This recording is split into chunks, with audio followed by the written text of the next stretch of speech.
for integrated agricultural systems. You've got 3 hours on this paper, and you've got to answer 3 questions.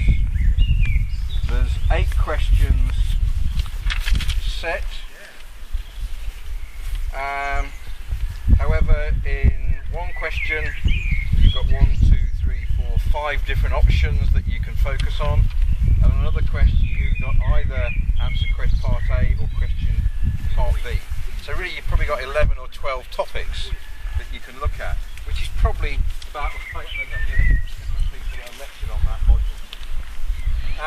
I'm obviously not going to focus around the specific questions. What I'd like to do, and the way I like to do these sessions, is to say, if there was a question around this theme, what do you think the issues are that you'd need to address? And we just have a discussion around it, see what sort of things come up on it, okay? So the first one that has been focused in this particular one, this is 4038A, is if we actually use that definition, integrated farming systems, what are we really talking about? So what would you say integrated farming systems would embrace? Mixed farming. Say again? And what do you mean by a particular environment?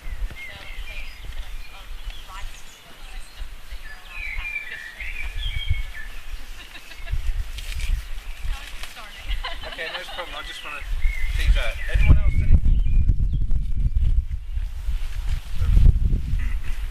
Any question gets involved. I think by saying integrated, the word integrated says it all. Yeah. We're not just looking at a farming system like a monocropping or a multi-cropping. We are including all ecosystems around it, and we are not managing the crop, not the crop itself, but we are managing everything around it, the cropping. So one of the ways in which you can maybe address this sort of question is to talk about farming systems which are not integrated, couldn't you, as a concept. So you suggested like monocultures, or you've got the very simple rice farming systems in river delta, swamplands, upland or whatever, or you could be looking at maybe plantation systems. And then you then need to think about and defining what is meant by integrated. And Katie said it's about bringing different enterprises together that feed off each other. I guess you were going to go down that route.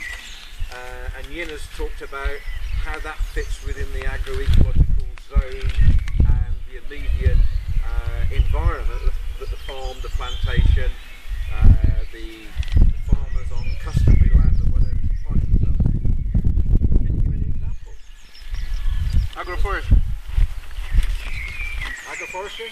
Yeah, so silvo pasture, silvo arable, those are the examples where you're looking at both forest and tree crop production along with livestock or arable. Your rice fish is another one, so you're looking at those sorts of areas there.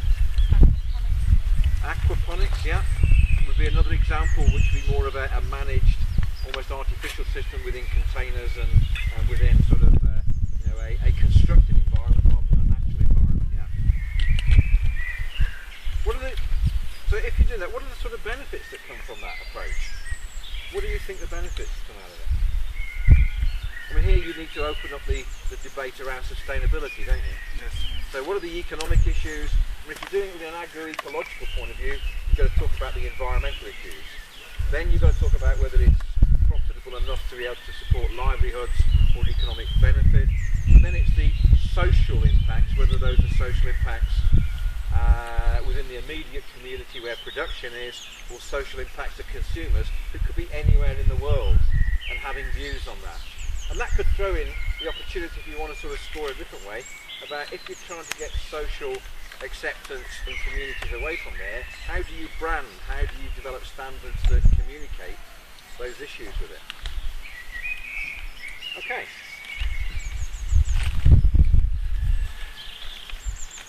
Okay, so, I mean, I don't know what specifically is being looked for by whoever's going to mark that. But I think those sorts of issues would be the way I would approach it. And does that reflect the sorts of issues that were picked up within the lectures? I mean, one area where you could actually look at the, an ultimate example of standard driving integration would be organic farming, wouldn't it? That would be a good example of it. But also integrated farm management has got elements of that built into it. Those who've done small-scale farming and that, looking at things like permaculture is a form of integrated agricultural system. Not in this module, but you could draw it in as an example to show that you're looking at interaction between modules. Socially, community-supported agriculture looks at that as long as you can do it down. Okay, the second focus that's been into this paper.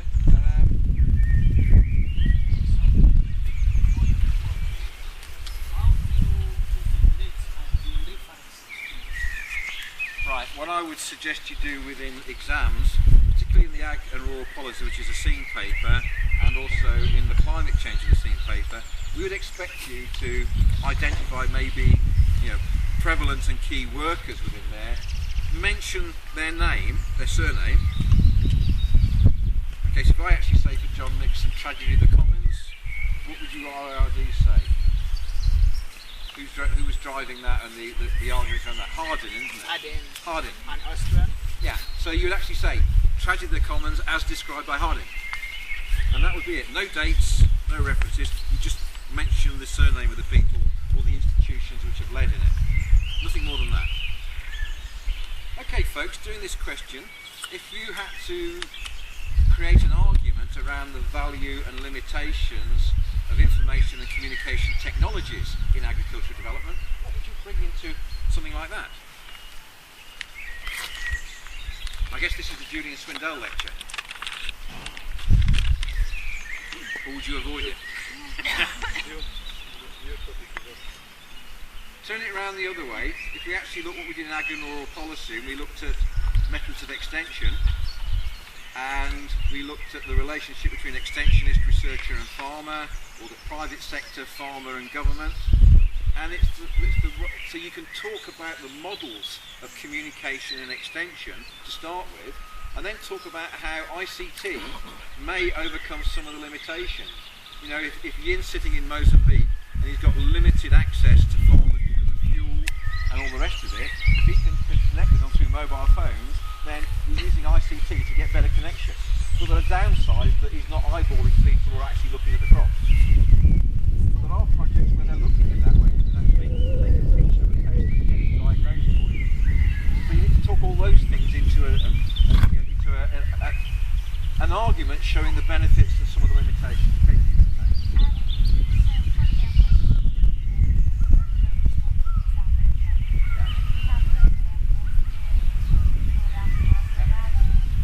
Absolutely. Yeah. I mean, if you've got a fair idea of doing it in the market, then you need to at least mention somewhere there the innovations that Swami Nathan Trust has developed. But then say there are other parallels to that, and then you can bring in your other examples. Exactly. And we're looking for those wider examples, evidence of wider reading, evidence of linking knowledge from one module to another module. That's what gets you in the 65s, 75s and 85s, if that's what you're targeting. Okay? The key thing when you do exam questions is to look at the keywords and check that you're writing within them and don't worry about it's all about bigger knowledge. It's too easy to become modular focused and try and please the lecturer actually. It's quite nice to read. As long as it meets the question, isn't it? Let me just put up on that in the ICT one. This has got discuss as a keyword in it, as a key verb in it. It's got the role of ICT. It's got specific reference to mobile phones and computers, and it's got reference to cases in Asia, Africa and Latin America. So it is looking for that wider application.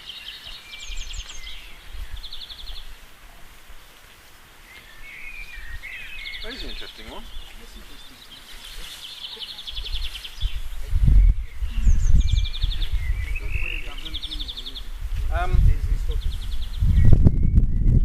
The third focus of the question there is one that you can easily find on my module.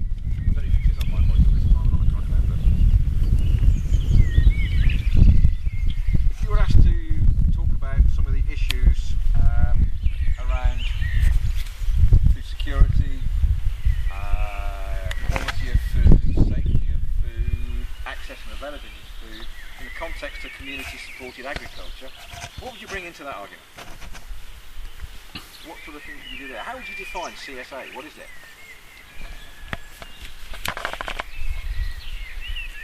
What is community-supported agriculture? Partly that, yeah?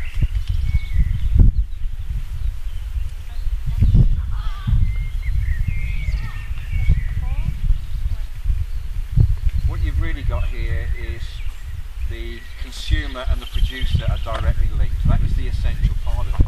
More so, the risk of production and the risk of access is shared between the consumer and the producer, in that the consumers are effectively defining what needs to be grown, the producer is growing it with their expertise, but using their sort of credit, shall we say, and perhaps even their labour. And then they then equally share in the risks of producing or not producing coming out of it. What the question is asked for is the principles of it, but also different models of it. Best local model to us is Stroudco, which started off with the community getting hold of farms and then employing farm managers. Has now gone into the sort of internet-based trading base they've got with it as well, the box schemes and all the rest of it. So you need to be looking at those sorts of areas within it.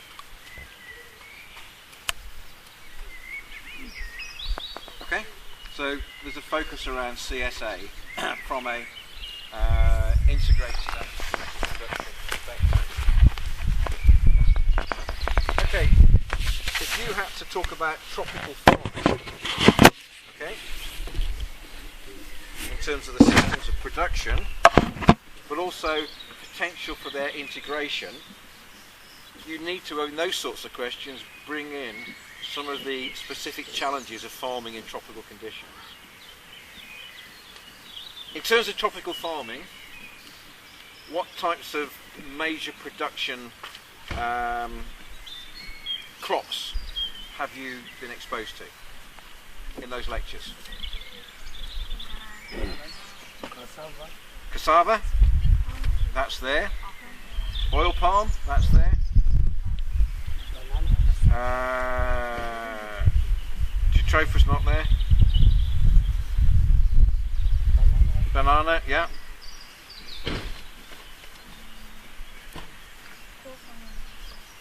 No, that's not there.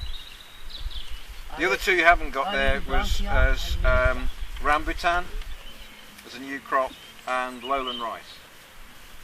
That particular question asks you to focus on one of those and talk about its production and its potential for integration. So you can just focus on which of those you want. Okay?